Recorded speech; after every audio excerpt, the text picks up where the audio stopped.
Just 6 months ago, the world was very different. Just 6 months ago, we had the lowest rate of illegal immigration in 45 years.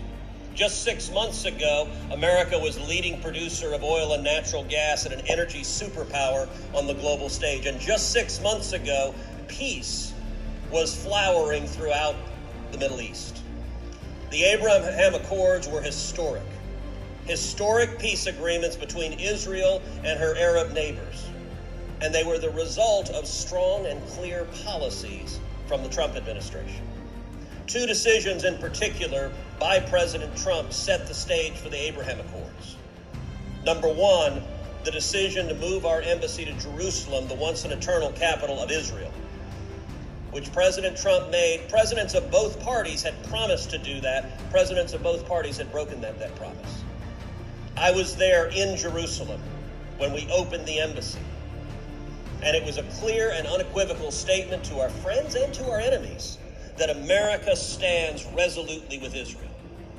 And then secondly, that same week, President Trump withdrew America from the disastrous Obama-Iran nuclear deal.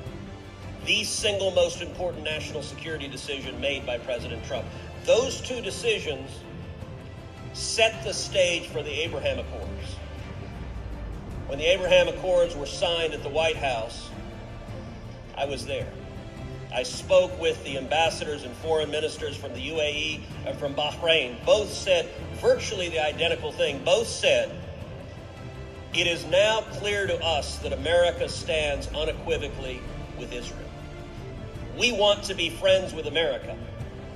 Therefore, we will be friends with Israel. That clarity, that strength produces peace. What did Joe Biden do? He came in and immediately began undermining Israel.